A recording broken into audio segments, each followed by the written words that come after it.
What's up, YouTube? Capital G here, giving you guys a quick market watch, letting you guys know what the heck is going on in the secondary market, seeing if we can save you guys a couple of bucks, or of course even better, make you guys a couple of bucks. Before I even go into the video, I did not rip off Jonathan Moore, guys. You guys just have to believe me. I told you guys on Friday I was probably gonna make another market watch after YCS Atlanta, and then yesterday I got caught up with all the Corey Rocha shit, and this was kind of the first opportunity that I had. But I wanted to put out my what the heck happened at the YCS video first, because I didn't want to spoil the results in a market watch, because, you know, some people maybe didn't actually watch YCS Atlanta, but they might want to watch that video first, because it just kind of makes a little more sense. So Johnny, I did not rip off your video, I promise. In fact, I haven't even watched it. Maybe we'll have different cards, maybe we won't. I think after I upload this, I'll definitely watch this video, see what I missed out on. But anyways, lost wins. This is generally accepted to be the card of YCS Atlanta. It was the coming out party for this card. I think that a lot of people kind of started hearing a lot of whispers about how good this card was at YCS Seattle, but yeah, YCS Atlanta over the weekend definitely confirmed that this is going to kind of be the new Fiendish Chain, or at least as long as Zodiac continue to be like the best deck of the format. This card is just so strong. If you guys don't know what this does, it's basically like a pseudo Fiendish Chain. You use it to target a special summon monster on the field, you negate that monster's effect, and then you cut it in half. It's permanent too, so like if you happen to hit like a Zodiac XC, they're obviously they don't have effect, so their attack goes to 0 permanently. You can use this card in the damage step, and then what's so good about it is if it gets Twin Twistered, it's just not a problem, because you can potentially bring it back to the graveyard or bring it back from the graveyard. And you guys know, like, Zodiacs, there's no way they can play without like special summoning. They're gonna give you more opportunities to bring this back from the graveyard. And in Paleozoic, it's arguably broken because it becomes kind of like a +2.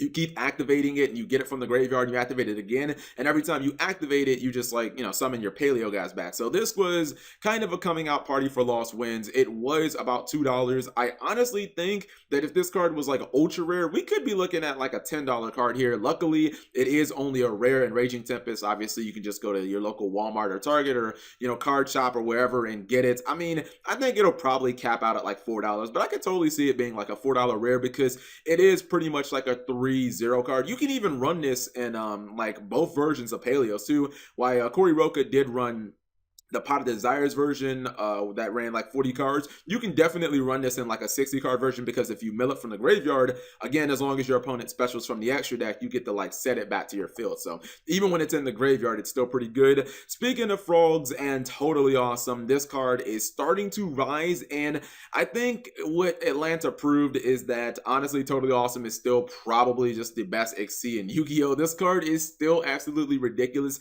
I think that it was kind of a situation where it was like out of sight, out of mind. People kind of forgot how good Totally Awesome is. I mean, maybe it's a situation where people stop playing Denko because the pendulum decks are like kind of dead, so Paleo was able to just get back in. But as long as Paleo are doing well at events, I could totally see, oh, that's a bad pun, I could completely see, let's just use that, I could completely see this card rising in price. You guys have to remember that at its height, like Totally Awesome was like a $60 card. Could it get back to that?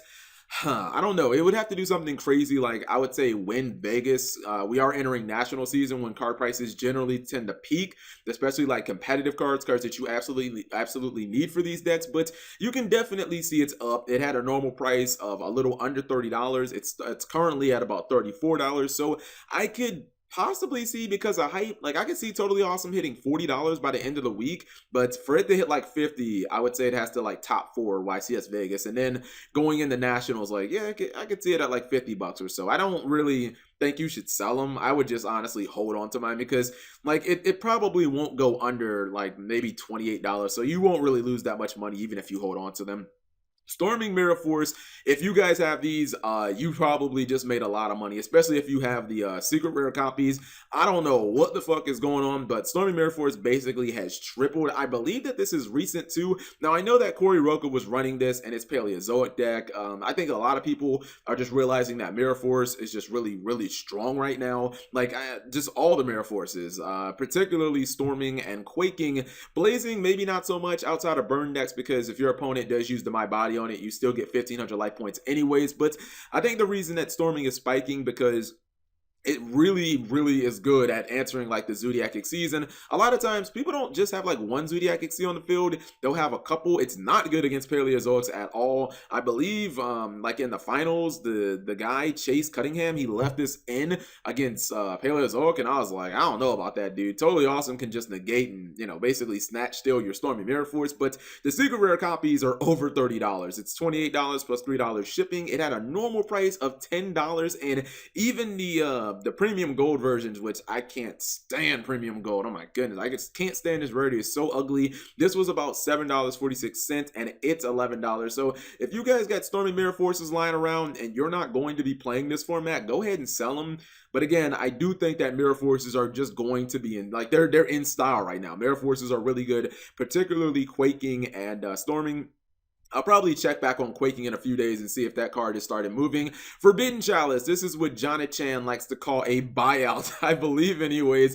If you look at Forbidden Chalice, the ultra rare copies, even the fucking golds, these were, look at the price. This gold was $2, less than $2, $1.58, and it's at $15. This smells like somebody went on TCG Player and literally bought out every single copy. I feel like I have 2 ultra rare first editions from Raging Battle, and I'm tempted to just see if I can get 20 bucks for them. Guys, I think you gotta try and cash out right now. I think the market might tank on this. Do not buy these at $20. Forbidden Chalice is a really good card. I've always thought that the ultra rare should be about $10 because I do think it's really good. Honestly, it's kind of crazy as Shadows become a little more popular. This card is really good because you can use this during the damage step to negate Shadows. I used to do that when I played Evil Swarm against dolls. I used to use it in the damage step to try and negate their effects and whatnot. It's an overall great card. Obviously, you can use it going second to negate the Totally Awesome. Unless the Paleo player is smart and they, you know, tribute the Totally Awesome, then you're just kind of fucked. That happened in the finals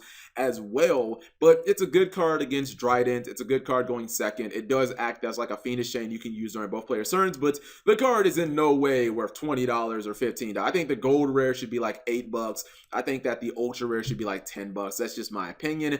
You guys let me know. It looks like somebody really just went out and bought like 15 copies last night or something like that. So we'll have to see in a couple of days where that goes.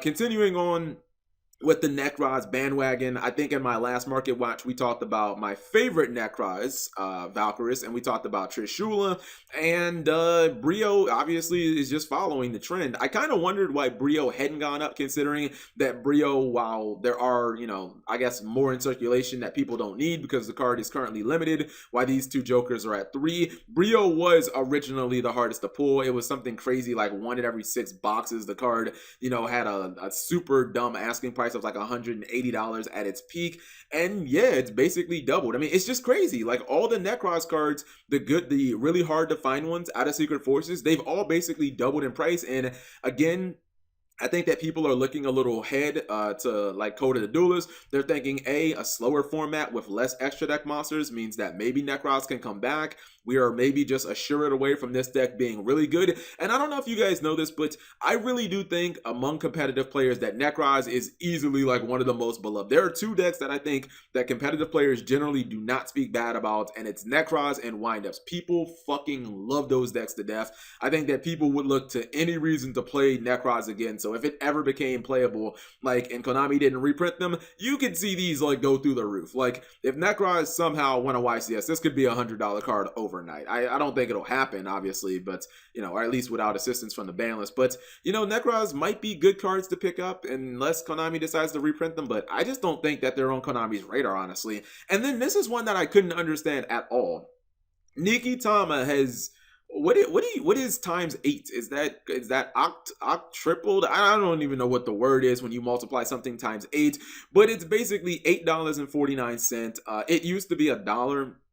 Nikitama did originally spike in price when the Shino Birds were announced, but to my knowledge, Shino Birds are like probably going to be the worst archetype this entire year. Obviously, I have no idea what comes after Code of the Duelist, but they look like a really bad kind of incoherent archetype. And I've played them. They are really fun, but I don't get this at all. Like, does anybody know? Because I'm thinking that there's some real underground shit going on with Nikki Tama that I just can't, I just don't know about. And usually Aratama will go up when Nikki Tama goes up, but I believe, let me check it right quick. Aratama. Usually, there we go. Usually when Nikitama goes up, Aratama tends to spike, but I believe Aratama is just pretty much, yeah, Aratama, it has the graph pointing up, but it's only up like 6 cents. So nothing's really happening with Aratama. But if you guys know why Nikitama is going up, please inform me, because I don't really understand. Now, here's a couple of things that I think that you guys should just kind of keep your eyes on. These are not cards that are necessarily going up, but I just think that they could be decent pickups. Number one is hollow versions of Jinzo, you know, whether it be from like the Pharaoh Servant, or I've always loved, where is it? Let's see if I can find it. Yeah, I've always loved like the retro pack, or like any of the ultra rare the Dark Beginning one. Oh my, I love this one. The ultra rare versions of Jinzo, they look so clean. Although the Pharaoh Servant secret rare looks really good as well. And the reason that I think Jinzo could be good, guys, is I feel like it could be a side card that Zodiacs could use against Paleozoic. Why Zodiacs do need their normal summon, and I don't think Denko works that well, because Zodiac are known to set a bunch of traps like D-barriers and, you know, potentially like artifact sanctums, or maybe even artifact themselves, strike, etc., etc. I think Jinzo could be a nice little replacement, because you can go Terratop, Take Timberwurg, and then you can tribute summon for Jinzo. You can use your special summon off of the Zodiac Barrage, and then you can bring it out. So I do feel like there's a lot of ways to get your combo started without using your normal summon, and then you can normal summon for that Jinzo, and Totally Awesome could not attack over Jinzo. So this could be a card that is worth, you know, it could be a card that definitely goes up. I feel like if you're playing Zodiac, maybe it might be worth a $3-4 investment, because it could be a pretty decent card. And then another couple of cards I would keep my eyes on.